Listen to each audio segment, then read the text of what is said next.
Salam semua para tetua, jumpa lagi bersama Mimin di channel Alurmu. Semoga para pendengar Alurmu selalu senantiasa dinaungi kebahagiaan, kesehatan, serta rezeki yang cukup. Oke, Mimin langsung lanjut ceritanya. Selamat mendengarkan dan hidupkan imajinasi para tetua. Cerita pun dimulai. Pil macam apa itu? Pil apa yang bisa begitu ajaib sampai-sampai menantang surga? King Sui merasa ini terlalu luar biasa. Pil macam apa yang bisa secara paksa meningkatkan tingkat kultivasi seseorang secara keseluruhan dunia? Seluruh ranah yang bahkan mungkin tidak dapat dijangkau setelah periode 10 tahun, 20 tahun, atau bahkan seumur hidup yang dihabiskan untuk berkultivasi. Seni alkimia terlalu menakutkan, bahkan bisa melahirkan penciptaan pil seperti itu yang menentang tatanan alam, tampaknya menyatakan untuk menentang surga. Nama pil itu dikenal sebagai pil ilahi. Jawab King Yi. Tampak jejak kompleksitas memenuhi mata King Yi, seolah-olah dia memiliki banyak hal di dalam hatinya, tetapi tidak yakin bagaimana mengatakannya kepada King Sui. Ibu, mengapa pil ajaib seperti itu memiliki nama pil Crippling Divine? Nama ini memberi kesan bahwa itu adalah pil sampah dan bukan pil ilahi. King Sui bertanya dengan rasa ingin tahu. Hanya dengan dasar bahwa pil itu dapat meningkatkan tingkat kultivasi seseorang oleh seluruh dunia, yang grade dari pil itu sudah akan diklasifikasikan sebagai sains spiritual ramuan-ramuan berkelas. Namun, orang benar-benar harus mempertimbangkan semua jalan dan hati-hati menimbang pilihan mereka sebelum membuat keputusan untuk menelan pil itu, karena efek samping yang disebabkan oleh pil itu tidak dapat dipulihkan dan konsekuensinya yang terlalu mengerikan. Setelah menjelaskan, King Yi menghela nafas, kesedihan dan ketidakberdayaan terlihat jelas di wajahnya. Efek samping. Meskipun King Sui tampak muda, dia mengerti konotasi di balik makna dari sesuatu yang lebih bermanfaat adalah semakin buruk efek sampingnya. Lagi pula, dia memiliki pengalaman 2 masa hidup. King Sui sudah samar-samar merasakan bahwa pil itu terlalu bagus untuk menjadi kenyataan, tetapi dia tidak bisa meletakkan jarinya pada apa efek sampingnya. Ya, dan prasyarat untuk menelan pil itu adalah bahwa kultivator harus telah menembus ke prajurit bela diri kelas 10, dan kultivator dapat berusia tidak lebih dari 30 tahun. Bergantung pada potensi dan bakat seseorang, pil divine yang melumpuhkan setidaknya akan secara paksa meningkatkan level kultivasi seseorang ke ranah umum bela diri kelas 10. Untuk individu yang lebih kuat, mereka bahkan mungkin bisa menerobos langsung ke berbagai tingkatan yang berbeda dari ranah komandan bela diri. Namun, ada batasnya. Pengguna pil itu tidak akan pernah dapat menembus ke puncak ranah Hautian. Level tertinggi yang bisa mereka capai adalah tingkat 9 dari tingkat komandan bela diri. Mereka yang menggunakan pil itu selamanya ditakdirkan untuk tidak membuat terobosan dalam kultivasi mereka, ditakdirkan untuk terjebak pada tahap Hautian selamanya. King Yi menjelaskan dengan lembut saat dia mempelajari ekspresi King Sui. King Sui merasa lega di hatinya ketika dia mendengar penjelasan King Yi. Jika pil yang begitu kuat tidak memiliki efek samping, itu akan menjadi tragedi. Para pembudidaya tirani akan sama lazimnya dengan awan, merusak tanah sesuka hati. Untungnya, percabangan masa depan untuk mengkonsumsi pil itu membatasi banyak pembudidaya untuk melakukannya, dan pada saat yang sama, juga membatasi mereka yang telah meminum pil tersebut di tingkat 9 dari Martial Commander. Menjadi di ranah prajurit bela diri kelas 10 sementara pada usia 30 tahun atau kurang, pembudidaya yang bisa memenuhi kondisi itu tidak akan memilih untuk menggunakan metode terlarang semacam itu. Tidak hanya pil divine yang sangat mahal, kemungkinan mencapai ranah Xiantian benar-benar terputus dengan menelan pil itu. Mayoritas pembudidaya tidak akan pernah memilih metode ini untuk meningkatkan kekuatan mereka, karena itu sama saja dengan menghancurkan jalur masa depan mereka dalam budidaya. Melihat King Sui, King Yi benar-benar merasa heran. Terlepas dari itu, dia terus berkata, mencapai ranah Xiantian adalah impian semua para kultivator, tetapi berapa banyak yang bisa mencapainya? 0,1%, tidak, 0,01% harapan untuk menerobos ke dunia Xiantian adalah satu-satunya sumber motivasi yang mencegah sebagian besar pembudidaya menelan pil divine yang melumpuhkan. Bahkan jika mereka ingin mencernanya, bahan-bahan yang dibutuhkan untuk membuat pil divine yang melumpuhkan sangat jarang, jadi itu mahal untuk diproduksi. Bahkan dengan uang, tidak ada jaminan bahwa seseorang dapat membelinya. Ibu, maksudmu anggota klan kita mengkonsumsi pil ilahi yang melumpuhkan ini, kan? King Sui memikirkan pertanyaan yang dia tanyakan sebelumnya, tentang mengapa tidak ada jenderal bela diri di klan King. Selain paman kedua dan kakekmu, sisa generasi kedua termasuk ibu semua telah mengkonsumsi pil divine yang melumpuhkan. King Yi bergumam, lembut, dengan jejak ketidakberdayaan dan keengganan dalam suaranya. Apakah ini berarti bahwa sisa generasi kedua tidak akan pernah memiliki kesempatan untuk masuk ke alam Xiantian? King Sui dengan panik bertanya, dengan sedikit simpati dan kesusahan dalam suaranya. King Yi menjawab, King Sui, pada masa itu, klan King bukanlah apa-apa. Kakekmu memberanikan diri di sini untuk membangun akarnya, klan King kami kemudian mulai perlahan membangun fondasinya, dan setelah 20 tahun bekerja keras, itu bisa dianggap sebagai klan yang relatif kecil. Saat itu, hanya potensi paman keduamu yang dapat dianggap di atas rata-rata. Paman keduamu sudah berhasil menembus kelas 2 marsial general pada usia muda, sementara kita semua terjebak pada puncak prajurit bela diri, sangat tidak dapat melakukan terobosan ke kelas 1 marsial general. King Sui memperhatikan bahwa King Yi melambat dan menduga masih ada banyak cerita di balik ini, jadi dia tetap diam dan memiringkan kepalanya untuk terus mendengarkan. Sebelum itu, kami sangat ditekan oleh klan di kota Hundred Miles. Namun, setelah kakekmu menerobos ke puncak ranah Hautian, 4 klan hebat dari Hundred Miles City sebenarnya berkonspirasi untuk menonaktifkan kakekmu. Mereka takut bahwa klan King entah bagaimana akan mempengaruhi posisi mereka di kota 100 Miles. Keberuntungan ada di pihak kita, karena kakekmu mengambil jalan pintas untuk mengkonsumsi pil, dan mengambil semua spiritualnya yang berharga. Dia ingin klan King memiliki sinar harapan untuk dinanti-nantikan, kemungkinan mencapai wilayah Xiantian, dan karena itu dia tidak mengizinkan paman keduamu mengkonsumsi pil. Namun, meskipun kakekmu memiliki tingkat budidaya puncak Hautian, dia hanya seorang diri, dia tidak bisa melawan upaya gabungan dari 4 klan besar kota 100 Miles. Tanpa pilihan, selain paman keduamu, sisa dari kita di generasi kedua mengkonsumsi pil divine yang melumpuhkan dan menerobos ke ranah komandan bela diri. Setelah menyadari apa yang telah kami lakukan, anggota dari 4 klan besar mundur tanpa menyerang, tetapi sudah terlambat, kerusakan sudah dilakukan. Pada generasi kedua, kita semua dilucuti dari harapan berkultivasi ke ranah Xiantian dengan pengecualian paman keduamu. Jadi, apakah kamu melihat betapa pentingnya generasi ketiga bagi klan King kita? Kami tidak akan pernah mengizinkan siapapun untuk mengkonsumsi pil Divine Crippling.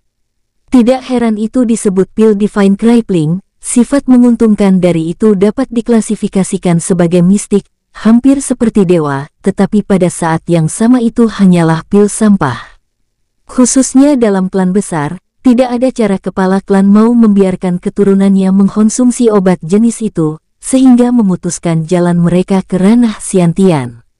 Selain itu, mereka yang mengkonsumsi pil untuk secara paksa masuk ke ranah komandan bela diri, sama sekali tidak cocok bagi mereka yang diolah dengan awal untuk mencapai tingkat yang sama. Alasan di balik ini adalah bahwa mereka yang mengambil jalan pintas tidak akan pernah memiliki kesempatan untuk mengalami saat pencerahan dan emosi hati mereka dibandingkan dengan menerobos dengan kerja keras. Jadi pengguna utama pil ini akan menjadi para pembudidaya dengan potensi terbatas, karena mereka sudah tahu bahwa mereka tidak akan pernah mencapai ranah Xiantian seumur hidup mereka. Mereka tidak akan keberatan mengorbankan seluruh kekayaan mereka hanya untuk ditukar dengan 1 butir pil. Penyesalan utama orang miskin adalah, saat mereka menghabiskan upaya melelahkan dalam kultivasi, akan mendapati dirinya kalah oleh tuan muda kaya yang memiliki pil tunggal yang melumpuhkan ilahi. Di dunia 9 benua, dengan populasi lebih dari 10 juta orang, berapa banyak yang bisa berhasil menembus ke dunia Xiantian? Inilah sebabnya, meskipun pil ilahi yang melumpuhkan adalah pil sampah, itu masih ditimbun dengan keras oleh klan besar. Tahun itu, karena beberapa kejadian kebetulan, kakekmu berhasil mendapatkan 7 pil divine yang melumpuhkan. Kami telah menggunakan 4 dari mereka, sekarang hanya ada 3 yang tersisa. Dengan demikian, 3 pil divine yang melumpuhkan yang tersisa dapat dianggap sebagai harta dari klan King kita. Ibu, jika di masa lalu, anggota generasi kedua tidak mengkonsumsi pil, apakah kalian semua memiliki kesempatan untuk masuk ke alam Xiantian sekarang? King Sui bisa mendengar kekecewaan ketika King Yi berbicara. Melihat ekspresinya, King Yi mengerti apa yang dipikirkan King Sui. Anak bodoh, bagaimana mungkin begitu mudah untuk terobosan ke Xiantian? Menerobos ke Xiantian tergantung pada keberuntungan dan takdir individu. Xiantian berarti mendapatkan wawasan tentang cara surga. Tanpa kilasan wawasan yang tiba-tiba, tanpa memasuki kondisi khusus atau pencerahan itu, seseorang tidak akan pernah bisa masuk ke ranah Xiantian. Mendapatkan wawasan ke jalan surga.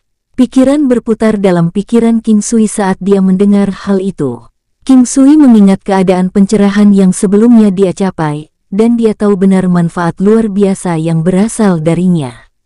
Setiap kali seseorang menyelesaikan meditasi mereka dalam keadaan pencerahan, manfaat yang diperoleh jauh melampaui 10 tahun kerja keras. Tetapi selain pencerahan, apakah tidak ada cara lain untuk mendapatkan wawasan tentang jalan surga? Tampaknya tidak ada jalan lain. Setelah semua, mendapatkan wawasan tentang cara surga bergantung pada karma dan takdir individu, mayoritas pembudidaya tidak akan pernah mengalami kondisi pencerahan khusus sepanjang hidup mereka. Beberapa bahkan akan mengalami pertemuan yang mirip dengan King Sui, memasuki keadaan khusus itu, tetapi tidak di puncak Hautian. Tidak yakin, seperti King Sui ingin bertanya kepada King Yi tentang metode lain yang akan memungkinkan seseorang untuk dapatkan wawasan tentang cara surga, King Yi menyela. King Sui, kita telah tiba di perpustakaan. King Sui melihat ke bawah dan menyadari bahwa mereka telah mencapai ujung jalan. Di depannya, ada bangunan 3 lantai yang seluruhnya dibangun dari batu-batu berat. Perasaan rahasia dan sedikit menindas menembus atmosfer. Tidak ada jendela di gedung ini, bahkan pintu masuknya dibangun dari lempengan batu padat yang tebal. Lebar pintu itu kira-kira panjangnya 3 meter, dengan ketinggian 4 meter. Tergantung di atas pintu adalah sebuah plakat yang diukir dengan 3 kata, Perpustakaan King Clan. Pintu perpustakaan tertutup rapat. Pada akhir setiap tahun, perpustakaan hanya akan dibuka untuk jangka waktu 2 bulan. Selama 2 bulan ini, murid dengan tingkat kultivasi yang sama atau lebih tinggi dari kelas 6 prajurit bela diri akan bisa masuk dan memiliki kesempatan untuk memilih dari koleksi besar teknik bela diri yang cocok untuk budidaya mereka. Selama 10 bulan lainnya, hanya keturunan langsung dari klan King yang memiliki kesempatan untuk masuk. Murid yang tersisa hanya bisa masuk selama 2 bulan terakhir tahun ini. Ini adalah pertama kalinya King Sui melihat perpustakaan. Bagaimanapun, klan King masih memiliki aturan sendiri. Meskipun koleksinya tidak terdiri dari banyak buku langka dan berharga, masih ada banyak teknik bela diri dan buku heterogen seperti Continental Medical Annal. Selain teknik bela diri, ada juga seni budidaya yang berada di perpustakaan tingkat 3 dan 2. Buku-buku yang relatif lebih umum dan manual bela diri dengan tingkat yang lebih rendah biasanya akan ditempatkan di tingkat 1 murid King Clan yang mencapai tingkat kultivasi yang diperlukan, diizinkan untuk menelusuri buku dan manual, dan bahkan menyalinnya. Satu-satunya larangan adalah tidak akan diizinkan untuk membocorkan teknik klan kepada orang luar. Berjalan ke pintu masuk, dengan tenaga yang tidak bisa dianggap ringan atau berat, King Sui dengan bersemangat mengangkat tangannya dan mengetuk 3 kali pintu batu tersebut. Setelah beberapa saat, pintu batu yang berat itu terbuka, seorang lelaki tua yang tampak pikun dengan mata berawan dan kepala yang penuh dengan rambut putih muncul. King Sui menatap diam-diam. Pakaian pria tua ini benar-benar berbeda dari apa yang diharapkan King Sui dari seseorang seperti ini. Pria tua itu tampak seperti dia tidak bisa diganggu dengan sedikit pun kebersihan pribadi, namun pakaiannya adalah lambang kebersihan. Penatua Lin, saya membawa King Sui ke perpustakaan untuk meminjam beberapa buku. King Yi menyapa pria tua itu dengan hormat. Melihat senyumnya, King Sui merasa bahwa King Yi memiliki hubungan yang cukup mendalam dengan pria tua ini. Ah, jadi itu apakah Anda, Nona kecil King Yi, masuklah. Sudah lama sejak kunjungan terakhir Anda.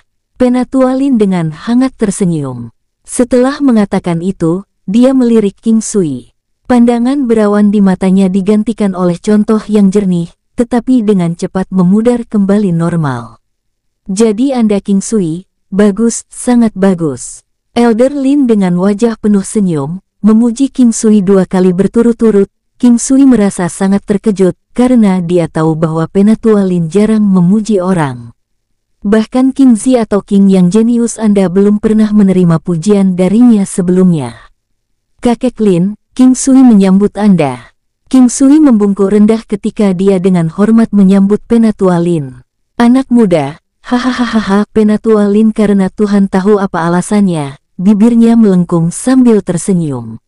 Setelah itu, King Sui dan King Yi mengikuti Penatua Lin saat dia memimpin mereka ke perpustakaan.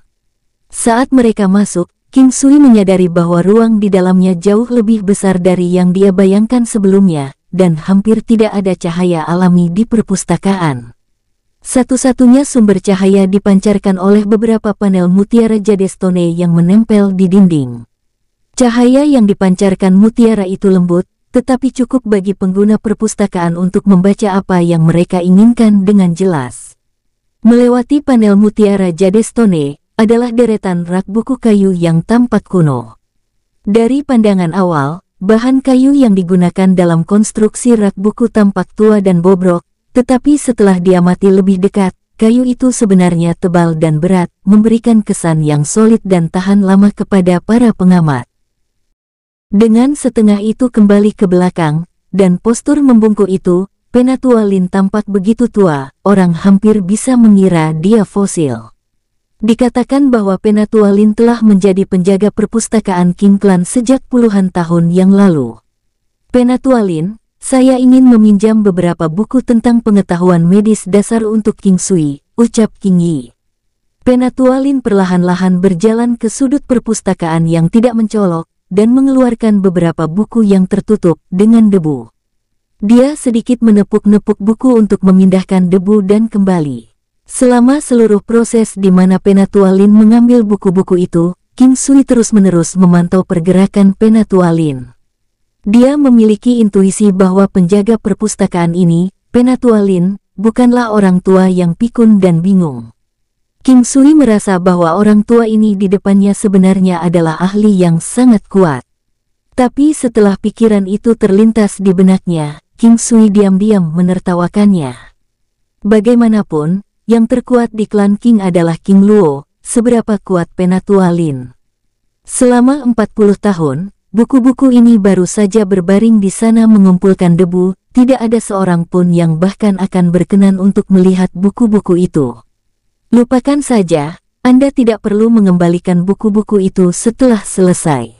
Bahkan jika Anda tidak meminjamnya hari ini, cepat atau lambat saya akan membuang buku-buku ini.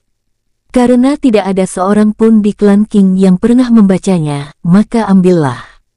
Penatua Lin menyerahkan buku-buku itu kepada King Sui ketika dia berkata tanpa ekspresi. King Sui merasa bahwa Penatua Lin hari ini sangat aneh. Penatua Lin yang semua orang tahu adalah seseorang yang tidak banyak bicara, lebih suka menghabiskan waktunya dalam keheningan dan kesunyian. Tapi hari ini, dia tiba-tiba dalam suasana hati yang banyak bicara. King Sui menerima buku-buku dari Penatua Lin, semakin dia melihat, semakin dia masih merasa bahwa Penatua Lin menyembunyikan kemampuannya yang sebenarnya dalam suatu tindakan kecanggungan. Terima kasih, Kakek Lin. King Sui dengan tulus berterima kasih kepada Penatua Lin. Setelah itu, King Sui menyadari bahwa selain 3 buku medis yang awalnya dia minta, ada buku keempat tambahan yang tidak dia minta. King Sui dengan penasaran mengintip buku keempat. Buku itu berjudul Teknik Dasar Pedang. King Sui ingin mempertanyakan Penatualin, tetapi siapa yang mengira Penatualin memulai pembicaraan. Setelah kamu selesai membaca keempat buku itu, kamu tidak perlu repot untuk mengembalikannya, buang saja ke tempat sampah, ucap Penatualin. Mendengarkan Penatualin berkata seperti itu, King Sui memutuskan untuk menjaga buku-buku itu dengan baik. King Sui bergumam tentang judul teknik pedang dasar, seberapa dalam teknik yang terkandung di dalamnya. Tetapi untuk dia yang sekarang, dia masih bisa belajar sesuatu dari buku tersebut. Setelah mengucapkan selamat tinggal pada Penatualin, pintu batu tebal itu tertutup rapat ketika King Sui dan King Yi meninggalkan perpustakaan. King Yi sudah lama menganggap Penatualin sebagai bagian dari keluarganya. Meskipun fasadnya pikun dan bingung, dia tahu bahwa jauh di dalam hatinya, Penatualin memperlakukan keturunan King Clan sebagai darah dagingnya sendiri. Terutama King Yi, sejak dia masih muda, Penatualin menyayangi dia. Bahkan sekarang, setelah berlalunya waktu bertahun-tahun, King Yi masih menghormati lelaki tua itu seperti halnya dia menghormati King Luo. Setelah kembali ke rumahnya, King Sui meletakkan sisa buku di atas meja, dan memutuskan untuk menelusuri isi dari Continental Medical Annal terlebih dahulu. Menjelajahi cara menuju gaya hidup sehat, organ-organ dalam tubuh manusia, The Meridian dan Energy Channels, alasan tentang bagaimana penyakit terjadi, cara untuk memperkuat tubuh selama 4 musim, adalah semua bab dalam Continental Medical Annal. King Sui terus menelusuri isinya sampai akhirnya dia melihat metode untuk menyehatkan vitalitas, tubuh, dan roh seseorang sebagai satu. King Sui berhenti membalik halaman ketika dia menemukan bab ini menarik dan karenanya, telah memutuskan untuk fokus secara mendalam pada topik itu. Kelima emosi dalam terminologi medis mengacu pada kegembiraan, kemarahan, kecemasan, kekhawatiran, dan ketakutan. Perubahan emosi apapun, sekecil apapun, akan memengaruhi fungsi organ dalam. Dalam setiap individu, ada sumber energi laten yang bila digunakan dengan benar, dapat membuat seseorang merasa terjaga dan jernih. Sebaliknya, ketika dipengaruhi secara negatif, akan mengakibatkan seseorang menjadi putus asa dan lesu. Sumber energi laten ini, dalam pengobatan Cina juga dikenal sebagai 5 emosi, tetapi sebagai alternatif, ketika 5 emosi bercampur, mereka dikenal dengan nama lain, yaitu roh. Semakin kuat roh seseorang, maka semakin kuat kekuatan mentalnya. Segala sesuatu di alam, mengikuti siklus, puncak absolut juga merupakan dasar absolut. Tenangkan emosi yang mengarah pada keinginan yang lebih sedikit, susun hati dan kenali rasa takut, tenangkan pikiran dan ketahuilah tentang kelelahan, mencapai aliran spiritual ki yang lebih halus, tidak peduli apa yang diinginkan seseorang, seseorang akan dapat memenuhinya. Ini adalah formula luar biasa untuk melatih semangat seseorang. Hanya dari kalimat itu, King Sui sudah merasa bahwa dia telah memperoleh manfaat luar biasa. Pada saat yang sama, dia juga memahami alasan di balik lautan adalah awalnya terbentuknya dari tetesan air tunggal. Jika dia ingin membangun fondasi yang kuat, dia harus benar-benar menghabiskan waktu sepenuhnya untuk memahami pengetahuan dasar. King Sui terus membaca tentang interaksi antara 5 emosi dan fungsi organ-organ internal. Kebahagiaan memengaruhi jantung, kemarahan memengaruhi hati, kekhawatiran memengaruhi paru-paru, kecemasan memengaruhi pikiran, dan ketakutan memengaruhi ginjal. Kelima emosi itu memiliki hubungan intim dengan fungsi-fungsi tubuh manusia.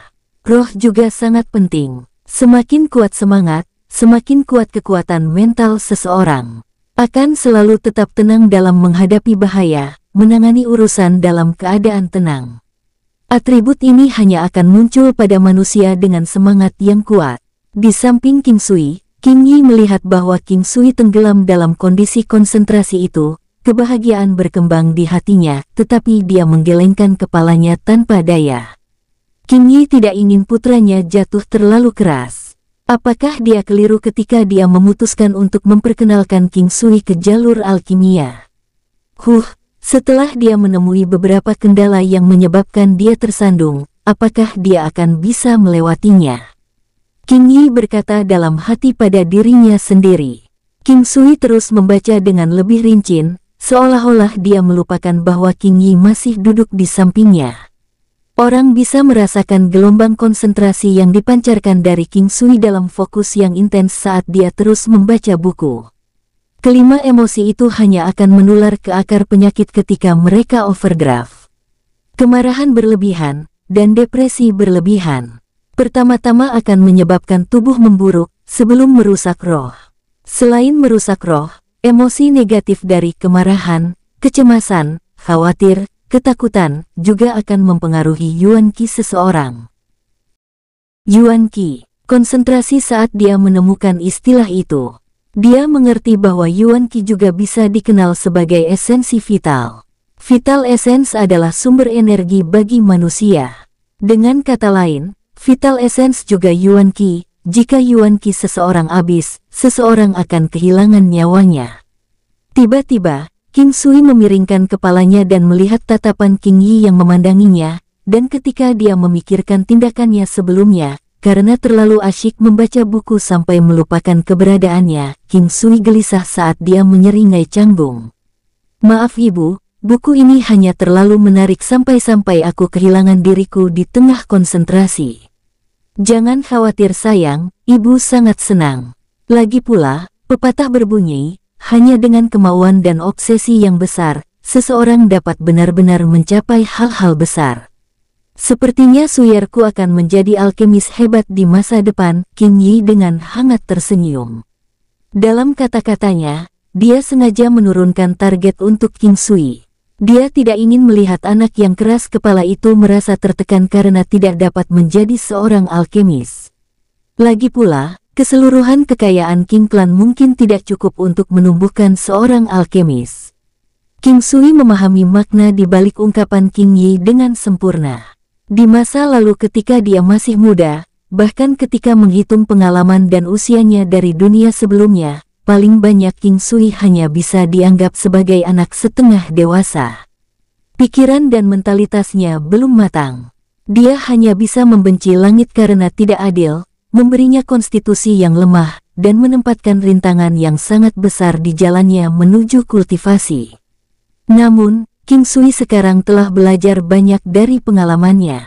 Bersenang-senang dengan cibiran anggota keluarganya, memanaskan hatinya dan meningkatkan kondisi pikirannya. Dia saat ini sebenarnya memiliki kekuatan mental dan tekad yang jauh melampaui norma. Ibu, tidak perlu khawatir tentang Suyer. Aku sudah dewasa. Biarkan aku menjadi perisai untukmu ibu. Tidak peduli apa yang diinginkan ibu, aku pasti akan mencapainya. Celakalah orang-orang yang meragukanku. King Yi sangat tersentuh ketika mendengar kata-kata itu, dia berjuang menahan diri sebelum dengan gembira tertawa. Bagaimana dia bisa bahagia, putranya akhirnya tumbuh dewasa. Ibu, aku akan pergi besok, dan seperti yang dijanjikan, aku tidak akan pergi terlalu jauh dan akan kembali ke klan King sebelum tahun berakhir. Ibu dapat merasa yakin bahwa aku memiliki kekuatan yang cukup untuk melindungi diriku sendiri. King Sui meyakinkan King Yi lagi dan lagi, karena dia tidak ingin King Yi mengkhawatirkannya. King Yi merasakan kehangatan di hatinya ketika dia dengan lembut menghela nafas. Hal yang paling ditakutinya akhirnya datang, dan tidak bisa ditunda lagi. Dia menepuk kepala King Sui saat dia kehilangan dirinya dalam ingatan masa lalu. Seberapa cepat anakku tumbuh dewasa, gumam King Yi dalam hati. Ibu harus berhati-hati, dan juga jaga diri baik-baik, terlepas dari apa yang akan terjadi di masa depan, bahkan jika klan King kehilangan seluruh kekayaannya, uang yang kita hilangkan bisa perlahan-lahan diperoleh kembali.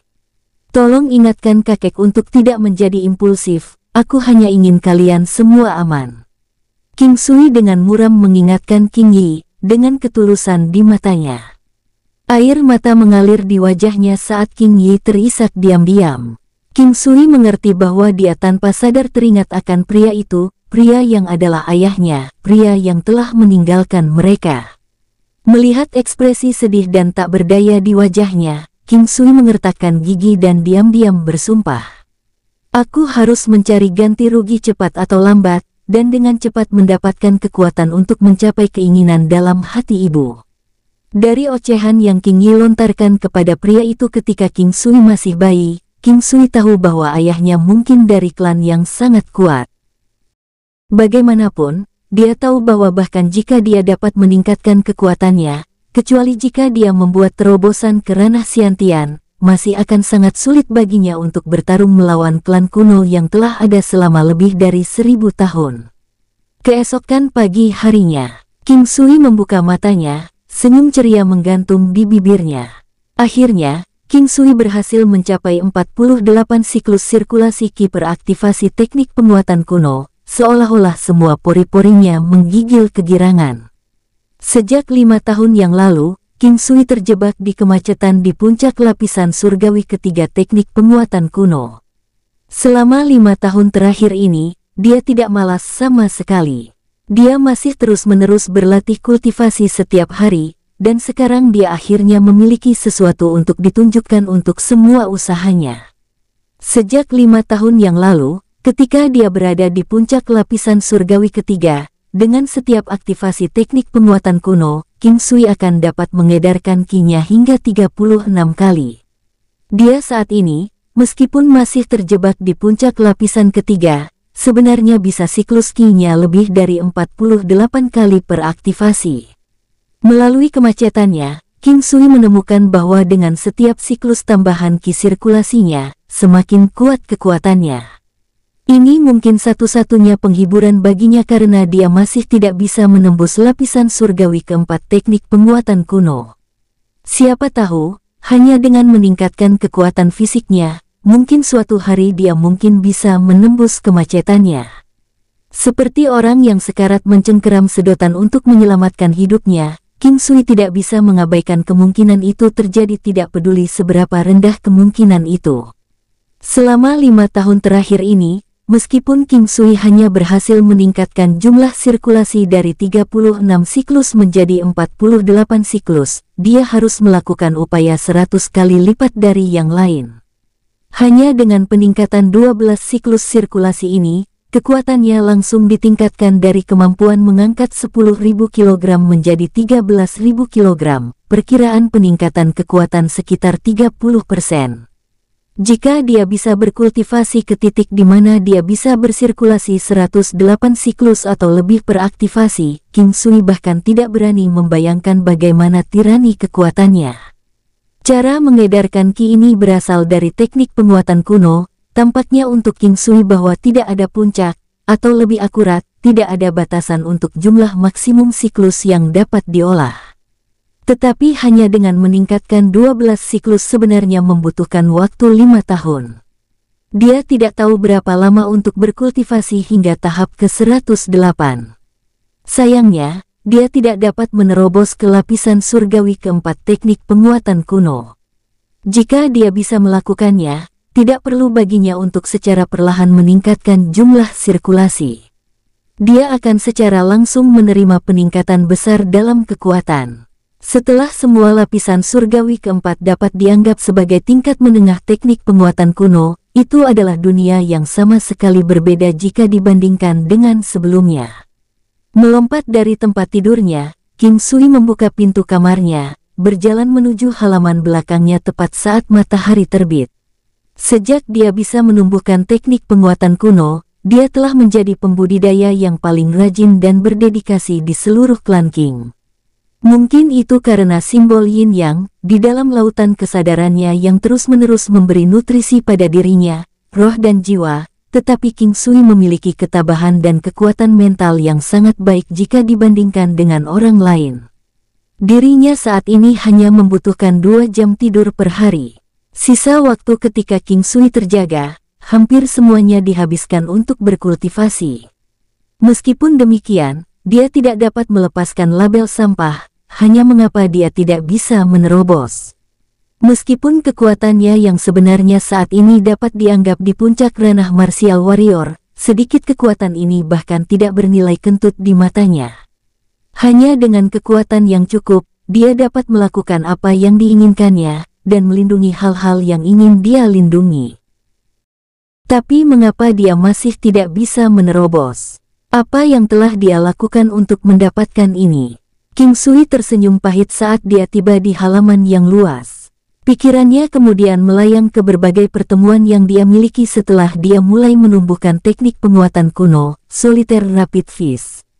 King Sui tahu bahwa teknik Solitary Rapid Fist mungkin salah satunya dari teknik mencolok yang lebih mendalam.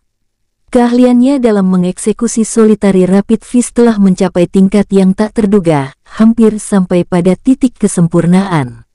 Itu semua berkat pertarungan pencerahan yang dia miliki sebelumnya. Jika bukan karena itu, bahkan jika dia telah menghabiskan 10 tahun melatih teknik tinjunya, dia masih akan jauh dari dunia saat ini dia berada. King Sui sangat percaya diri dalam Solitary Rapid Fist, dan kepercayaan dirinya beralasan. Jika tidak, pasti tidak akan ada cara bagi King Yi untuk menderita kerugian dalam pertarungan hanya dengan pertukaran satu langkah. Belum lagi, dia menahan diri untuk tidak menggunakan ki internalnya. Orang hanya bisa membayangkan betapa mengerikan serangannya jika King Sui menggunakan ki internalnya untuk melengkapi serangan Solitary Rapid Fist. Solitary Rapid Fist itu sangat dalam. Konsep dan esensi yang mendasari di balik Solitary Rapid Fist mendalami seni teknik senjata tersembunyi. Kedua teknik berbagi fondasi yang sama. Untuk mengukur tingkat kedalaman tidak mungkin dilakukan secara akurat, karena teknik senjata tersembunyi biasanya memungkinkan praktisi yang lebih lemah untuk meraih kemenangan daripada yang lebih kuat. Setelah renungannya, King Sui tahu bahwa sudah waktunya untuk pergi. Dia kembali ke kamarnya dan mengemas barang-barangnya termasuk 4 buku yang dia peroleh dari Penatua Lin sebelumnya. Setelah itu, dia memutuskan untuk menulis surat dan meninggalkannya di atas meja. Isi surat itu meyakinkan King Yi, dan bahwa dia akan kembali sebelum akhir tahun. Memohon padanya untuk mengucapkan selamat tinggal kepada para tetua lainnya atas namanya. Setelah dia meninggalkan kediamannya, dia mengelilingi klan King. Selain sungai di timur dan selatan, dia juga melewati sebidang tanah subur yang luas yang ada di desa King, cocok untuk bertani. Jika seseorang mengikuti sungai timur, seseorang akan dapat mencapai kota 100 miles. Tentu saja, jalan itu tidak akan dapat mengarahkan langsung ke kota 100 mil, karena ada banyak desa dan kota kecil yang terletak di jalan menuju kota 100 mil. Klan King memiliki otoritas mutlak atas dalam radius 100 mil, banyak dari klan kecil di sekitarnya mencari nafkah dengan bertani atau berburu di bawah perlindungan klan King. King Sui meninggalkan desa King dan menuju ke arah barat. Bagian barat desa King terdiri dari pegunungan dan hutan Greenwood. Lebih jauh di depannya adalah hutan Greenwood tempat dia bertemu serigala raksasa emas. King Sui memutuskan untuk melanjutkan mendaki Gunung Barat dan melintasi di luarnya untuk mencapai pegunungan Li. Dia memilih rute itu untuk meredam dirinya, dan dengan demikian memperoleh manfaat untuk kultivasinya. Dengan tas kain kecil di punggungnya, King Sui meninggalkan klan King. Dia hanya membawa 4 buku, 2 set pakaian bersih dan beberapa roti kering. Saat dia berjalan menuju pegunungan barat, dia terus-menerus mengeluh pada dirinya sendiri, kantong kain bodoh, kantong kain lumpuh, di mana cincin penyimpananku. Sialan sepotong kantong kain menyebalkan ini. Dia terus mengomel berlangsung sekitar waktu yang diperlukan untuk membakar 1 batang dupa. King Sui akhirnya mencapai dasar pegunungan barat. Dengan kantong kain terkutuk di punggungnya, King Sui memilih jalan setapak ke atas gunung setelah mencari 2 batu seukuran telur angsa untuk dia genggam di kedua tangannya. Wilayah pegunungan di dekatnya dipenuhi dengan bahaya. Binatang buas tidak menimbulkan ancaman baginya, tetapi jika dia menabrak binatang buas tingkat ganas atau sunyi, itu akan terbukti menjadi masalah yang sama sekali berbeda. Bagaimanapun, dia masuk ke dalam hutan, akan lebih aman jika dia bersenjata. Di dunia dari 9 benua ini, binatang buas dapat dikategorikan ke dalam 4 tingkatan yang berbeda, yaitu binatang buas, binatang terpencil, binatang setan, dan iblis. Yang dengan kekuatan serangan terlemah akan diklasifikasikan sebagai binatang buas. Binatang iblis adalah binatang buas yang sudah membentuk inti iblis di dalamnya. Kekuatan mereka dapat disimpulkan secara langsung dari usia mereka. Semakin lama mereka hidup semakin mengerikan tingkat kekuatan mereka. Dikatakan bahwa bahkan pembudidaya Xiantian tidak akan bisa menang atas binatang iblis pada tingkat yang sama. Tampaknya serigala raksasa emas yang King Sui temui sebelumnya hanya dari kelas buas. King Sui tahu bahwa pembudidaya yang hanya memilih untuk hidup aman dan stabil jika dibandingkan dengan orang yang menginjak jalan yang berbahaya, akan mirip dengan telur dibandingkan dengan batu. Mereka yang tidak ikut pertempuran tidak akan bisa pergi jauh dalam jangka panjang. Itulah mengapa King Sui memutuskan untuk menuju ke 1000 pegunungan Li. Dia ingin mendapatkan pengalaman bertempur, dan pada saat yang sama melunakkan keadaan pikirannya dan menemukan kesempatan untuk menerobos. Hanya saat berada di hutan belantara seseorang bahkan mulai berusaha untuk mendapatkan pemahaman tentang surga dan bumi. Untuk memahami makna kehidupan, dengan merenungkan makna spiritual dari 5 elemen di alam. Setiap hari, selain menghabiskan waktunya dalam mengembangkan teknik penguatan kuno, King Sui akan secara singkat mempelajari isi dari 4 buku yang dibawanya. Saat ini, satu-satunya buku yang dia sepenuhnya pelajari dalam memahami isinya adalah Continental Medical Annal. Seniman bela diri yang sangat baik akan memiliki pengetahuan tentang seni medis yang berkaitan dengan cedera dan luka, dan meridian dan titik akupuntur dari tubuh manusia. King Sui terus membaca, dan tidak terkejut menemukan fakta yang dicatat dalam buku itu benar-benar konsisten dengan informasi yang dia buka dengan teknik penguatan kuno. Hanya ketika King Sui tiba di kaki 1000 pegunungan Li, apakah dia benar-benar tahu arti sebenarnya dari kata luas. Dalam garis pandangnya, sejauh matanya bisa melihat, wilayah sekitarnya dipenuhi dengan puncak dan gunung yang megah, tampaknya tak ada habisnya. Pada saat ini, angin gunung berangin ringan mulai naik dan bertiup melewati King Sui. Karena sekarang adalah musim panas, angin gunung yang ringan adalah perubahan yang disambut baik untuk meringankan panasnya matahari musim panas.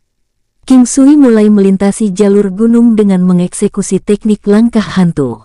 Dia ingin mengolahnya ke titik di mana dia secara tidak sadar dapat mengeksekusi setiap langkah dengan jumlah kekuatan minimum yang diperlukan. 1 minggu telah berlalu, dalam periode waktu ini, King Sui tidak tahu persis seberapa jauh dia melintasi. Dia hanya tahu bahwa dia mendaki 5 gunung dan membunuh lebih dari 300 binatang buas liar dan ganas. Dari 300 binatang buas itu, ada pertempuran khusus dengan binatang buas berbentuk gajah yang mengisinya dengan banyak kegembiraan. Awalnya, King Sui gugup menghadapi lawan seperti itu, gajah dengan ukuran tinggi tubuh 5 meter dan panjang 15 meter. Bagaimana dia bisa bertarung dengan alasan yang sangat gila? Untuk berbenturan langsung, adalah suatu kegilaan. Dalam hal kekuatan dan ukuran tubuh, tidak mungkin ada cara King Sui akan sebanding dengan kekuatan itu, sehingga King Sui tidak punya pilihan selain mundur sementara. Meskipun gajah itu berukuran sangat besar, dan dengan ketebalan kulit sekuat pelat baja, tidak ada halangan untuk pergerakannya. Dengan kecepatan yang tidak diharapkan dari kerangka tubuh besar itu, otot-ototnya mengalir bersama dalam harmoni yang sempurna saat gajah melaju ke King Sui, menyebabkan getaran yang mengguncang tanah dengan setiap langkah yang diambilnya. Mengukur lawannya dengan kekuatannya, King Sui tahu bahwa dia saat ini tidak memiliki kekuatan untuk melukai binatang raksasa itu secara langsung. Jika dia ingin menang, dia harus menggunakan akalnya.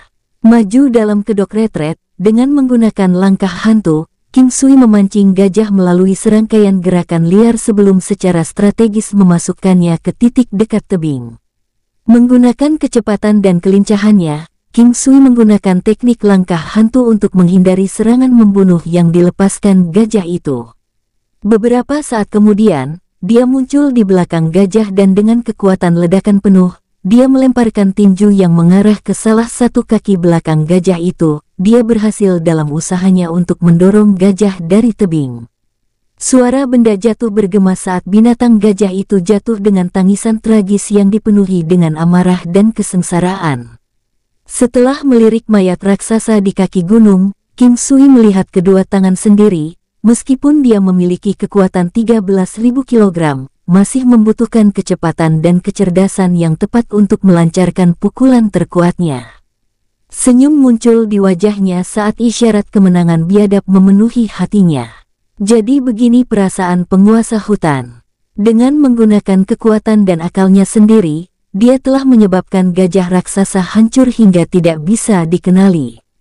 Pertarungan ini telah membuat King Sui lebih menghargai teknik penguatan kuno. Jika dia berkultivasi menggunakan metode normal, kekuatan yang diperoleh akan pucat dibandingkan dengan teknik penguatan kuno, dan kekalahannya tidak perlu dipertanyakan lagi. Teknik penguatan kuno tidak diragukan lagi karena teknik penguatan terkuat, dan ketika dibudidayakan hingga ke puncaknya, penyempurnaan tubuhnya akan sebanding, bahkan dengan dewa dan iblis. Meskipun dia puas dengan kemenangan, ada masalah yang lebih mendesak di depannya. King Sui sudah kehabisan air minum. Dia juga tidak menemukan sumber air atau binatang dalam 3 hari terakhir. Tanpa sumber air, secara alami tidak akan ada binatang buas di dekatnya. Sial, aku dalam masalah, tidak heran aku tidak bertemu dengan binatang apapun selama 3 hari terakhir, gumam King Sui. Merasakan bibirnya yang kering, King Sui mengerutkan kening. Tiba-tiba, bayangan besar menutupi sinar matahari. Hah! King Sui memiringkan kepalanya karena terkejut, dan dengan cepat setelah itu, ekspresinya secara drastis berubah menjadi serius. Bayangan raksasa menutupi matahari dan langit saat itu meluncur dengan liar ke arahnya. Kekuatan angin yang dihasilkan oleh kepakan sayap-sayap besar itu sangat kuat, ke titik di mana batu-batu besar seberat beberapa kilogram di tanah di dekatnya juga berguling-guling secara kacau, karena angin dari kepakan sayap tersebut seolah-olah kehilangan gravitasi. King Sui segera menyalurkan ki-nya ke bawah menuju kedua kakinya. Batu yang disembunyikan di tangan kanannya juga diisi sampai penuh dengan ki yang bersirkulasi dari teknik penguatan kuno. King Sui melemparkan batu itu ke arah tubuh raksasa binatang terbang besar itu dan pada saat yang sama, juga mengeksekusi langkah hantu, dengan cepat bergerak mundur agak jauh. King Sui memutuskan untuk menargetkan jantung binatang terbang itu. Dia tahu bahwa hanya dengan batu sekecil itu sebagai senjata, tidak ada cara baginya untuk memberikan luka yang serius pada binatang itu, paling banyak dia hanya akan sedikit melukainya. Satu-satunya solusi yang tersisa adalah menargetkan titik lemah binatang terbang tersebut. Siu! Batu itu menciptakan suara yang menakutkan ketika melonjak di udara, dengan kecepatan yang sangat cepat sehingga hampir sampai pada batas penghalang suara. Sebuah suara yang menusuk telinga memekik, kemarahan memenuhi tangisan ketika makhluk raksasa itu mundur kembali ke udara. King Sui tahu bahwa dia telah merindukan jantung binatang buas itu, tetapi melihat darah yang berhamburan, seperti darah menyemprotkan air mancur, dia tahu bahwa setidaknya, dia telah berhasil melukainya. King Sui saat ini sudah mundur ke jarak yang aman saat dia meluangkan waktu untuk mengidentifikasi binatang terbang yang melonjak tinggi, melalui langit. Setelah dia mati lebih dekat, King Sui takjub tak habis-habisnya. Beol Desolate kelas 3, condor giok berkepala putih. Gumam King Sui, lalu menghela nafas, dia akhirnya mengidentifikasi burung terbang raksasa tersebut. Saat itu, King Hai pernah menjelaskan berbagai profesi di benua 9 provinsi kepadanya. King Sui melakukan penelitian ringan pada profesi penjinak binatang buas, dan juga pada deskripsi berbagai binatang buas yang menghuni dunia ini. Ada total 4 tingkat binatang buas. Liar, ganas, desolate, demonik, dan setiap level dapat dibagi menjadi 9 kelas. Secara total, sistem peringkat untuk binatang buas dapat diperingkat dari kelas 1 hingga kelas 36. Jat condor berkepala putih di depannya adalah kelas 21, tidak heran aura yang dipancarkannya begitu mengerikan. Hanya binatang buas terpencil yang telah membentuk inti iblis akan dianggap telah melangkah ke ranah binatang iblis. Bahkan yang paling lemah di antara binatang iblis, memiliki kekuatan yang sebanding dengan seorang pembudidaya Xiantian. Semakin lama binatang iblis itu hidup, maka semakin kuat jadinya. Disparitas kekuatan antara setiap tingkatan di tingkat iblis bisa sebanding dengan perbedaan antara surga dan bumi. King Sui menatap binatang terbang itu melayang-layang di udara. Tubuh raksasa itu sangat besar, hanya ukuran kakinya yang bisa dibandingkan dengan ketebalan tubuh manusia dewasa. King Sui ingat pernah membaca buku yang dia teliti sebelumnya, bahwa Zat Condor berkepala putih sangat pendendam. Cedera yang disebabkan King Sui sebelumnya hanyalah masalah kecil baginya. Dari kilatan dingin dan jahat di mata Zat Condor berkepala putih, King Sui tahu bahwa burung itu tidak akan pernah menyerah padanya, kecuali salah satu dari mereka itu mati. Burung itu hanya menunggu kesempatan untuk menangkap King Sui dari pengintaiannya. Mentransfer batu di tangan kirinya ke kanan, King Sui dengan tegas menatap Zat Condor berkepala putih. Mungkin, itu adalah batu di tangan King Sui yang menghentikannya dan memaksa burung raksasa itu untuk bertindak dengan hati-hati. Sebelumnya dalam pertukaran itu, burung itu bisa merasakan kekuatan tidak wajar yang ditanamkan di dalam batu yang melukainya. Sekarang setelah mengetahui kekuatan King Sui, burung raksasa itu tidak ingin terburu-buru menyerang King Sui. Menjilati bibirnya yang kering, King Sui merasakan dahaga yang hebat menggelegak dari dalam dirinya. Dia tidak minum air selama 3 hari terakhir. Dalam 3 hari ini, bahkan tidak ada jejak makhluk terbang lainnya. Sekarang King Sui tahu mengapa, itu mungkin karena burung besar itu pastilah predator yang membuat segalanya takut. Ini tidak bisa berlanjut, dia membutuhkan air untuk menopang hidupnya. Jika ada binatang buas lain di sekitarnya, dia masih bisa meminum darahnya. Baiklah, sepertinya hari ini tidak peduli apapun, aku harus memikirkan cara untuk melumpuhkan burung raksasa itu, gumam King Sui. Meskipun ukurannya besar, tidak ada penghalang untuk kecepatannya. Aura yang keluar darinya adalah tirani yang tak terkira, memiliki kekuatan yang sangat besar. Cakar burung besar itu dapat membelah gunung dan menghancurkan batu.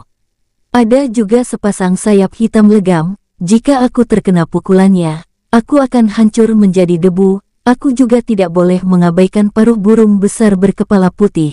Satu kecupan saja, sudah cukup untuk membelah manusia menjadi 2. Keringat dingin mengalir di kepala King Sui, saat dia merenungkan cara terbaik untuk mendapatkan kemenangan melawan burung besar itu. King Sui agak gugup, tapi dia tidak takut. Tidak bisa mendapatkan kemenangan hari ini, berarti sudah takdirnya untuk mati di sini. Jika aku bahkan tidak bisa menang melawan seekor ayam terbang kelas 1, mengapa aku masih hidup? Janji-janji yang aku buat untuk ibu hanyalah kata-kata yang diisi dengan udara kosong. Gumamnya dalam hati, burung sialan ini sangat menjengkelkan. Jika ingin bertarung, turunlah ke sini, dan aku akan dengan senang hati menemanimu ke gerbang neraka. Jika kau tidak mau turun, pergi saja, teriak King Sui. Sial, kenapa bajingan itu hanya melayang-layang di udara? King Sui mengutuk, namun, kutukan King Sui tidak efektif. Setelah beberapa saat, King Sui tahu bahwa itu bukan solusinya. Dia tidak bisa berdiri di sana seperti orang idiot yang memungkinkan bajingan berbulu itu membuatnya marah sampai mati. Setelah berpikir sebentar, King Sui memutuskan untuk berbaring rata di tanah. Sisa-sisa batu 100 kg hancur telah disapu bersih oleh kekuatan angin yang dihasilkan oleh burung besar berkepala putih itu ketika pertama kali menyapu untuk menyerang King Sui sebelumnya. Namun, pada saat yang sama, ketika dia berbaring, dia juga secara diam-diam menghancurkan bagian dari tebing batu, menyembunyikan batu kecil di tangan kirinya. King Sui menutup matanya, dan mengambil risiko. Dia tidak percaya bahwa penyempurnaan tubuhnya saat ini dengan kekuatan hanya tingkat 3 teknik penguatan kuno akan mampu bertahan melawan cakar tajam burung besar berkepala putih dengan paruh runcing. Itu bukan cakar atau paruh biasa, sangat mungkin, bahkan jika itu adalah King Sui, dia tidak bisa menahan satu pukulan pun. King Sui sangat sabar menunggu. Fakta bahwa dia dengan tekun menghabiskan seluruh waktu luangnya dalam berkultivasi, sudah membuktikan bahwa kekuatan kehendaknya berada di luar norma. Dia bisa bersabar jika dia mau. Waktu berlalu, King Sui menyipitkan matanya saat dia mengintip dari sudut matanya. Tubuhnya tegang, King Sui siap untuk menangkap setiap kesempatan yang muncul dengan sendirinya untuk melakukan satu serangan mematikan. Burung sial, burung bajingan, ayo cepat. King Sui mengutuk dalam hati. Saat ini, burung besar itu tetap dalam posisi yang sama, tidak turun atau terbang pergi. Mungkin, beberapa dewa mendengar doa King Sui ketika kutukannya secara bertahap mulai mempengaruhi burung itu. Burung besar berkepala putih itu perlahan mulai berputar semakin dekat. Bajingan, binatang berbulu licik ini, tunggu saja sampai aku menangkapnya. King Sui bergumam penuh kebencian. Burung besar berwarna putih berkepala dingin, sepertinya mencoba menguji. Berputar lebih dekat dan melonjak jauh dari jangkauan. Ini berlanjut untuk beberapa waktu, sebelum tampaknya memutuskan untuk menargetkan King Sui. Dengan kecepatan yang mirip dengan kilat, akhirnya terbang ke arah King Sui. Ini adalah saat yang dia tunggu-tunggu. Mata King Sui tersentak terbuka, saat dia menjentikkan kedua batu di tangannya, mengincar mata burung besar itu. Jarak 10 meter tercakup dalam sekejap. Saat dia menjentikkan batu, King Sui meringkuk lengan dan kakinya, seperti posisi postur kelinci, saat ki dari teknik penguatan kuno beredar dan meresap ke tubuhnya. Kek, suara melengking menjerit kaget, tapi tubuh besar burung berkepala putih itu bahkan tidak melambat sedikit pun. Faktanya, kecepatannya bahkan meningkat. Pada saat genting, tubuh King Sui mirip dengan seekor ikan mas yang melompat keluar dari air. Mengumpulkan ki di lengan dan kakinya, King Sui dengan keras menggunakan anggota tubuhnya untuk bangkit. Itu luar biasa, kedua lengannya terasa seperti akan pecah kapan saja. Karena kehilangan itu, burung besar berkepala putih memekik dalam ketidaksenangan. King Sui menatap ke bawah pada tambalan merah yang mekar di depan dadanya, ada luka sepanjang 1 kaki. Darah tanpa henti mengalir keluar darinya. Meskipun dia berhasil menghindari dampak yang paling berat, karena King Sui dengan panik mengelak cakarnya, ujung cakar burung besar itu masih berhasil melukai dadanya. Cedera itu sangat dalam. Meskipun dia berhasil melarikan diri dari kematian, dia masih menderita luka berat. Melihat darah yang mengalir tanpa henti dari luka, King Sui menggigil karena rasa sakit yang hebat karena dadanya robek. Merasakan kepahitan di hatinya, mungkinkah dia benar-benar akan kehilangan nyawanya hari ini? Saat itu, banyak hal melintas melewati matanya, terutama pikiran King Yi. Sebelum dia pergi, King Sui masih berulang kali meyakinkannya bahwa dia akan menjaga dirinya sendiri. Dia sangat tidak ingin mati di sini seperti ini. King Sui belum membantu King Yi memenuhi keinginannya, dia tidak bisa mati di sini. Jika dia mati, apa yang akan terjadi pada King Yi? Dia akan kehilangan semangat hidupnya. Tidak, aku tidak boleh mati di sini, ucapnya dalam hati. Terlepas dari kehendaknya, kesadaran King Sui mulai menjadi kabur, darah yang mengalir keluar dari dadanya mewarnai merah di seluruh tubuhnya, dan pada saat yang sama sebagian darahnya juga terciprat ke atas. Yin Yang, liontin yang usang dan compang-camping yang selalu dikenakan di lehernya, memancarkan gelombang cahaya valet lembut, perlahan-lahan menyelimuti King Sui, seolah-olah dia adalah bayi yang terbaring di pelukan ibunya. Dari apa yang bisa dilihat oleh mata telanjang, liontin itu seolah tak henti-hentinya menyerap darah King Sui saat gelombang cahaya valet semakin kuat dan kuat. Saat itu juga, terasa selama keabadian namun sesingkat 1 detik. Pada saat yang sama, alih-alih kesadarannya yang kabur, King Sui benar-benar merasa sangat jernih, sedikit yang bisa dia bayangkan pemandangan yang akan menantinya setelah dia membuka matanya. Dia jelas ingat bahwa dia saat ini dalam situasi yang sangat berbahaya. Beberapa saat sebelumnya, dia baru saja akan mati, dengan hati yang penuh dengan keluhan dan keengganan yang lahir dari keinginan untuk melindungi King Yi. Tetapi apa yang sebenarnya terjadi? Hal pertama yang disadari King Sui ketika dia terbangun adalah bahwa ini bukan lagi daerah pegunungan yang baru dia lewati beberapa saat yang lalu. Tampaknya entah bagaimana dunianya seperti telah bergeser. Pemandangan saat ini di mana dunianya saat ini relatif sempit, hanya memiliki keliling sekitar 100 meter, hanya dengan sekali pandang, King Sui memiliki panorama seluruh wilayah. Apa yang aku lakukan di sini? Apakah ini tempat semua manusia datang setelah mereka mati? King Sui berdiri saat dia mengamati sekelilingnya. Dia melakukan pemeriksaan tubuhnya sendiri saat dia tiba-tiba berseru karena terkejut. Lukaku benar-benar sembuh. King Sui berkata dengan linglung, melihat pakaian berdarah dan compang-camping yang dia kenakan, dan luka di dadanya, dia yakin bahwa pertarungan dengan burung besar berkepala putih bukanlah halusinasi. Namun, hal terakhir yang diingatnya adalah sekarat. Di mana tempat ini? Apa yang aku lakukan di sini? King Sui mengamati sekelilingnya lagi. Ada air. Bibir King Sui sudah pecah-pecah, tenggorokannya kering seperti debu dan bengkak karena kehausannya yang luar biasa. Di tengah lanskap dunia lain itu, ada genangan air seperti danau. Tidak menyadari bahaya, King Sui berlari mendekat dan membasahi tenggorokannya. Baru setelah dia puas, barulah dia menyadari bahwa air yang baru dia minum itu luar biasa segarnya. Tidak hanya memuaskan dahaga dan kelaparannya, bahkan tubuhnya juga dipenuhi dengan sumber energi misterius yang tak terbatas. Hanya pada saat ini, setelah rasa hausnya terpenuhi, King Sui terlihat jelas untuk pertama kalinya di kolam air ini. Kolam ini memiliki keliling dan kedalaman sekitar 10 meter, air di dalamnya tampak berkilau dengan kilauan kristal dan tampak begitu murni. King Sui merasa bahwa ini adalah hari yang penuh dengan kejadian aneh.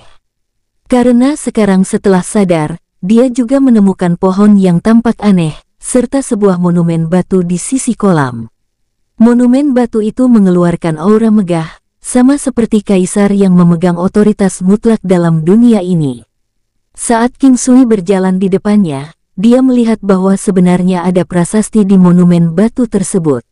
Alam Valet Jade Immortal, jadi tempat ini adalah Alam Valet Jade Immortal. Di bagian atas monumen batu, kata-kata, Realm Valet Jade Immortal, ditulis dengan huruf tebal sapuan dengan gaya kaligrafi. Kata-kata itu sangat menarik dan memancarkan aura misterius yang menarik perhatian King Sui. Mengarahkan pandangannya ke bawah, King Sui menemukan lebih banyak prasasti. Ranah giok valet abadi hanya memungkinkan masuk ke kedaulatan dunia ini. Selain kaisar, tidak ada manusia lain yang diizinkan masuk ke sini, kecuali mereka yang sudah mati. Saat King Sui membaca kata-kata itu, hanya memungkinkan yang masuk kaisar, mungkinkah aku kaisar atau aku sudah mati? King Sui mengepalkan tangannya dalam gelap, dia sama sekali tidak tahu apa yang sedang terjadi. Karena itu, dia memutuskan untuk terus membaca prasasti lain di monumen batu untuk saat ini. Waktu mengalir dengan kecepatan 100 hari di dalam ranah dunia abadi giok valet, sama dengan 1 hari di dunia luar. Setelah membaca itu membuat King Sui melompat kegirangan. Menghabiskan 100 hari di dunia ini setara dengan 1 hari di luar. Setelah itu tidak ada lagi prasasti yang tersisa, hanya beberapa kata lagi di bagian bawah monumen batu. Begitu lapisan pertama Realm Valet Jade Immortal telah dibuka, pohon yang tampak kuat akan muncul di dalamnya. Pohon itu membutuhkan 100 tahun untuk matang, dan setiap 100 tahun akan menghasilkan 10 buah. Nama buah yang dihasilkan pohon itu dikenal sebagai buah penambah energi. Jika dicerna oleh manusia normal, ini bisa meningkatkan level kekuatannya sebesar 500 kg. Alkemis bisa menggunakan buah ini untuk ramuan pil juga. Efek buah penambah energi hanya bisa dikonsumsi 2 kali, mengkonsumsi lebih banyak tidak ada gunanya. Dan sisa dari prasasti di bagian bawah monumen adalah sebagai efek dari membuka kunci lapisan 2 dari Alam Valet Jade Immortal. Membuka kunci lapisan ketiga dari Alam Valet Jade Immortal, sampai ke-9 dari alam dari biara giok valet. Setelah King Sui selesai membaca monumen batu, dia melirik pohon yang tampak kokoh dan kuat di sampingnya. Mungkinkah ini pohon penambah energi yang dia baca di prasasti di monumen batu? Tinggi pohon itu kira-kira sekitar 2 meter, dengan cabang-cabang yang ketebalannya mirip dengan tiang baja dari dunia sebelumnya. Meskipun cabang-cabang pohon penambah energi sangat pendek, hanya sekitar 1 meter panjangnya, masih terlihat kuat dan solid. King Sui melihat ke atas, dan melihat 10 buah darah merah berkilauan tergantung dari cabang-cabang dari pohon penambah energi itu, memancarkan aroma yang sangat memikat yang membuatnya mengeluarkan air liur. Sekarang, King Sui sudah memiliki gagasan kasar bahwa apa arti keberadaan ruang spasial ini bagi kultivasinya di masa depan. Seringai muncul di wajah King Sui saat dia memikirkan kemungkinan di masa depan. Dalam dunia ini, pembatasan normal tidak lagi berlaku untukku. Tidak ada yang bisa aku capai, aku tidak percaya bahwa aku masih tidak akan mampu menembus lapisan keempat teknik penguatan kuno. Sayang sekali bahwa wilayah ini hanya dapat digunakan oleh satu orang, jika tidak, King Hu dan King Bei juga dapat menikmati manfaatnya di sini. Yah, tidak masalah juga, aku tidak bisa memberitahu siapapun tentang rahasia ini. Manusia sudah rela melakukan pembunuhan karena keuntungan yang secara signifikan kurang bernilai daripada ini. Aku tidak boleh mengundang malapetaka pada diriku sendiri, gumam King Sui memutuskan. King Sui tidak tahu berapa banyak waktu yang berlalu, dia sudah benar-benar menjelajahi lanskap alam abadi Valet Jade. Wilayah spasial kira-kira seluas 1 hektar. Melihat tanah ungu longgar di bawah solnya, dia merasa bahwa ruang itu sangat baik untuk penanaman tanaman. Setelah menjelajahi ranah spasial, King Sui menyadari bahwa tidak ada jalan keluar. Bagaimana dia bisa kembali ke dunia luar? Tepat pada saat dia berpikir untuk keluar, dia menyadari bahwa dia sudah kembali ke daerah pegunungan tempat dia sebelumnya. Tampaknya Valet Jade Immortal Realm sudah selaras dengan kehendaknya. Masuk, keluar. Dengan niat sekecil apapun dari keinginannya, dia bisa masuk dan keluar dari alam Valet Jade Immortal. King Sui dengan senang hati bereksperimen keluar masuk di dalamnya, seperti anak kecil yang bermain dengan mainan favoritnya. Hahaha, aku kira aku sudah mati, ternyata keberuntungan berpihak kepadaku, ucap King Sui senang. Setelah itu, King Sui diam-diam merenung untuk waktu yang lama, bagaimana Valet Jade Immortal Realm ini tiba-tiba muncul. Dan mengapa memilihnya? Terlepas dari kecerdasannya, dia masih belum memiliki kesimpulan dan dengan demikian memutuskan untuk sementara waktu mengabaikan misteri itu. Bagaimanapun, itu bukan sesuatu yang tidak menguntungkan baginya. Setelah itu, King Sui memeriksa pakaiannya. Tertawa getir saat melihat pakaiannya compang-camping di tubuhnya, King Sui mengambil 1 set pakaian baru dari tas kainnya dan mulai mengganti pakaiannya. Pada saat itulah, dia menyadari bahwa liontin yin yang selalu dia kenakan di lehernya telah menghilang. King Sui dengan panik melakukan pencarian di sekitar dan bahkan memasuki ranah spasial lagi, tapi dia tidak bisa menemukan petunjuk yang berkaitan dengan menghilangnya liontin yin yang. Mungkinkah hilangnya liontin yin yang terkait dengan Realm of the Valet Jade Immortal? Saat ini, jika hanya King Sui yang bisa melihat bayangannya sendiri, dia akan menghentikan pencarian liontin itu. Karena, terletak tepat di tengah alis King Sui, ada setitik mutiara berwarna ungu seukuran kacang. Mutiara itu berbentuk persis seperti liontin yin yang. Entah bagaimana itu tanpa sadar menyatu dengan King Sui setelah dia pingsan. Setitik mutiara ungu yang ditakdirkan, terletak di antara alisnya, menambahkan sebuah petunjuk dari magnet dunia lain ke mata King Sui yang sudah menawan. Sebelumnya, King Sui sudah bisa dianggap tampan, tetapi sekarang dengan sedikit daya tarik, aura yang dia pancarkan hanya bisa dikatakan luar biasa. Karena liontin itu hilang, tidak perlu menyimpannya, rantai liontin juga telah dibuang saat dia berganti pakaian baru, lalu kemana burung raksasa berkepala putih saat hal yang aneh terjadi pada King Sui. King Sui memiringkan kepalanya, melihat sekeliling. Dia akhirnya melihat mayat burung besar kepala putih di tempat yang agak tidak terlalu jauh dari posisinya saat ini. Sudah mati. King Sui berjalan mendekat, dan setelah pemeriksaan singkat, menyadari bahwa penyebab kematian adalah karena dua batu yang dia lemparkan sebelumnya. Dua batu itu telah mencapai target dan bersarang di mata burung besar berkepala putih. Betapa mengerikannya, apakah harga dirinya benar-benar penting? Meskipun terluka, dia masih ingin membawaku mati bersamanya. Dampak dari sebelumnya ketika mencoba untuk membunuhku sampai akhirnya dia mati, pasti menyebabkan batu-batu yang bersarang di matanya menembus otaknya. Sungguh kematian yang tragis. Bagaimanapun juga, aku harus memanggang burung besar ini untuk makan malamku. Bersambung, sampai ketemu di episode selanjutnya. Semoga kalian semua selalu terhibur, dan terima kasih.